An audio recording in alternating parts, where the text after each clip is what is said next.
علماء سے سوال کریں حضور ادب کے ساتھ، غریب نواز سے محبت کیوں کروں؟ عبد القادر جیلانی سے محبت کیوں کروں؟ تنہا بھی تو جنت میں جا سکتا ہوں، پڑھ رہا ہوں نا نمازیں، 5 نمازیں پڑھ رہا ہوں نا، یہاں پہ قرآن بھی پڑھ رہا ہوں، سنتوں پر بھی عمل کر رہا ہوں، امام صاحب رمضان آتے روزے بھی رکھتا ہوں،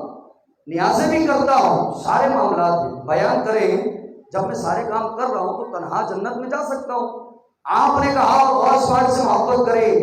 غریب نواز سے محبت کریں، دادا علی حجویری سے محبت کریں، کیوں؟ یہ سوال، اس سوال کا جواب دیں تاکہ پتہ لگے کہ یار ان لوگوں سے محبت کرنی پڑے گی اگر بچنا ہے۔ تو صحیح مسلم کی حدیث مبارکہ ہے، صحیح مسلم کی حدیث مبارکہ ہے، کافی کہتے ہیں کہ میرے آقا کریم صلی اللہ تعالیٰ علیہ وسلم نے ارشاد فرمایا کل قیامت کے اندر ایک طرف جنتی کھڑے ہوں گے، جنتی کھڑے ہیں، اللہ کے اولیاء کھڑے ہیں، اللہ والے کھڑے ہیں، میرے آقا فرماتے ان کے پاس سے ایک مسلمان دوزخی، مسلمان جہنمی، یعنی گناہوں کی وجہ سے وہ جہنم میں جا رہا ہوگا، کافر نہیں، آقا فرماتے مسلمان دوزخی، بے نمازی ہو، شرابی ہو، کوئی سا بھی گناہ، ایک طرف اللہ والے کھڑے ہیں۔ آقا کی حدیث مبارکہ ہے، ریفرنس دے چکا ہوں میں، صحیح مسلم کتاب آپ جا کے سرچ کیجئے گا، کہا کہ اللہ والوں کے قریب سے ایک گناہگار گزرے گا جو جہنم میں جا رہا ہوگا، فیصلہ ہو گیا اس کا کہ جہنمی ہے۔ ایک تو ہے نا کہ فیصلے کے لیے جا رہا ہے، نہیں، فیصلہ ہونے کے بعد جا رہا ہے۔ اب جب اللہ کا فیصلہ ہو گیا ہے تو اب حضور کی حدیث مبارکہ ہے، آقا فرماتے ہیں وہ جہنمی جس سے گزر رہا ہوگا ان اولیاء میں سے اس کو کوئی پہچان والا ولی نظر آئے گا اور کہے گا علی جا بھی پہچانے، تو وہ اللہ کے ولی کہیں گے کون؟ کہا میں دنیا میں آپ کے لیے پھنی لایا تھا کہ آپ وضو کریں اور نماز ادا کریں، علی جہاں آج جہنم میں جا رہا ہوں، کچھ کرم فرمائے نا کہ اللہ رب العزت آپ کے صدقے مجھے جنت عطا فرما دے۔ میرے آقا کی حدیث مبارکہ ہے، آقا نے فرمایا وہ اللہ کا ولی اللہ کی بارگاہ میں اس کی سفارش کرے گا، اللہ جہنم کے بجائے اس کو جنت عطا فرما رہا ہے۔ میں کیوں محبت کروں؟ میں کیوں آؤں کہ حدیث سے بات کر رہا ہوں حضور والا، میری عادت ہے کہ میں حدیث سے بات کرتا ہوں، میرا طریقہ یہ ہے، میں کوئی دیگر کتابوں کی طرف نہیں جاتا۔ آپ کو تسلیم کرنا پڑے گا یہ حدیث مبارکہ ہے، حدیث تسلیم نہیں کرتے حضور کی مخالفت ہے، میرا کیا جاتا ہے، میں نے تو حدیث آپ کو سنا دی، اب آپ تسلیم نہیں کرتے یہ حضور کی مخالفت ہے، میرا کچھ نہیں جاتا، میں تو یہاں سے چلا جاؤں گا، سرخرو اللہ مجھے ثواب عطا فرمائے گا۔ آقا نے فرمایا پھر دوسرا دوزخی گزرے گا، وہ اللہ کے اولیاء کھڑے ہیں، اور اب وہ دوزخی ان اولیاء میں سے کسی ولی کو پہچان کر کہے گا حضور پہچانے، تو ولی کہے گا کون؟ کہا علی جان آپ نے مجھے ایک دن فلاں کام سے بھیجا تھا اور میں نے آپ کے کام کو مکمل کیا تھا، کتنے ایسے کام ہیں، کام دیکھیے، ایک صرف وضو کروا رہا ہے، وہ کیا کیا؟ اللہ کے ولی کے نام کے اس نے آ کے کوئی دیگے چڑھائی، کوئی اللہ کے ولی کی بارگاہ میں سونا لایا، چاندی لایا، کیا لایا؟ کچھ نہیں، صرف وضو کروایا پہلے والے نے، اور دوسرا والا کیا کہہ رہا ہے؟ حضور آپ نے مجھے کام سے بھیجا تھا اور میں آپ کے حکم پر گیا، کام کو میں پورا کر کر آیا۔ میرے آقا نے فرمایا اب یہ ولی اللہ کی بارگاہ میں سفارش کرے گا، اے میرے مولا یہ دنیا میں میرا ایک کام کر کر آیا ہے، اللہ اس کی بدولت اس کو جنت عطا فرما رہا ہوگا۔ عالی جان یہ محبت کرنی پڑے گی، یہ حدیث مبارکہ میں نے آپ کو سنائی ہے، آقا کریم صلی اللہ تعالیٰ علیہ وسلم کی حدیث مبارکہ ہے، تو آپ کو کیوں کا جواب میں نے دے دیا، کیوں عبد القادر جیلانی سے محبت کروں، کیوں غریب نواز سے محبت کروں؟ بھائی یہ اللہ کے اولیاء ہیں، بیڑا پار لگا دینا ہے انہوں نے، اور آپ کی شفاعت کر دینی ہے، اللہ کی بارگاہ میں سفارش کر دینی ہے۔ تو حضور والا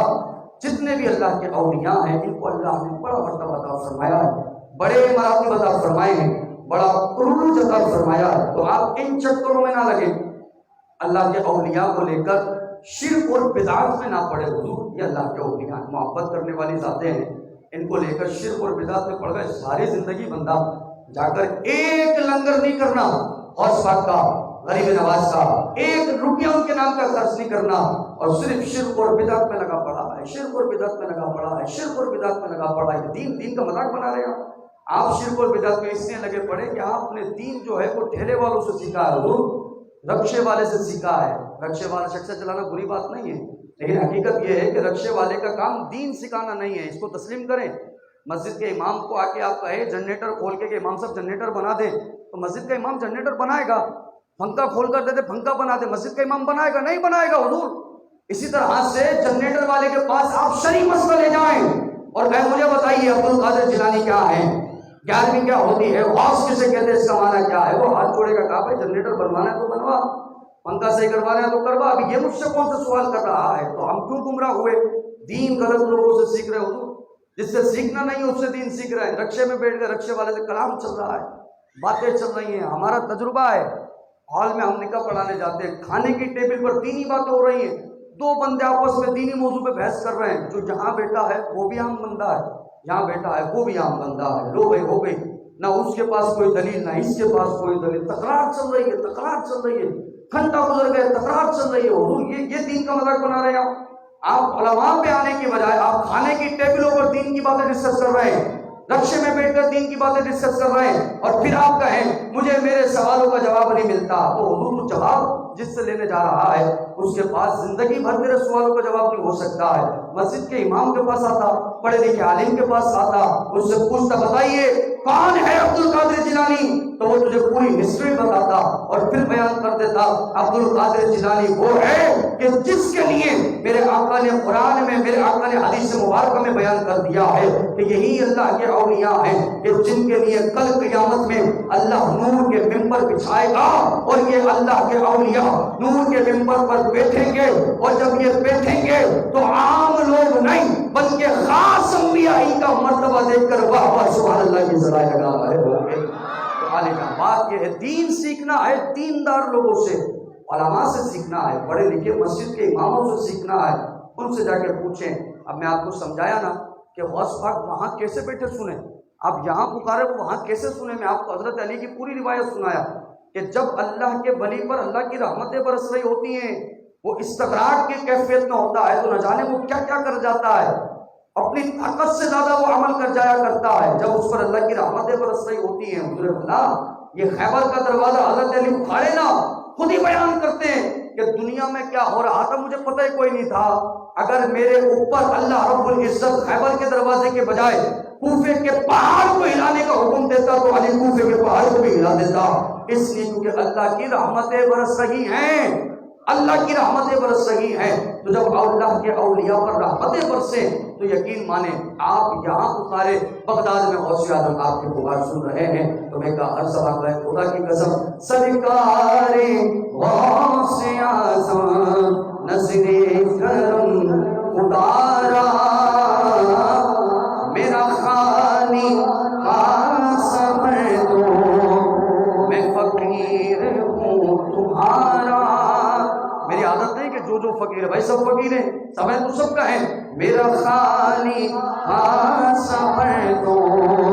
میں فقیر ہوں۔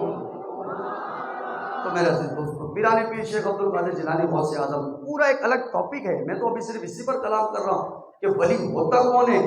ولی کا مقام کیا ہے، ولی کا مرتبہ کیا ہے۔ میرا آقا کریم صلی اللہ علیہ وسلم نے ارشاد فرمایا تمہاری مسجدوں میں مسجد کے کونے پر ایک شخص ایسا تمہیں ملے گا چادر اوڑے بیٹھا ہے،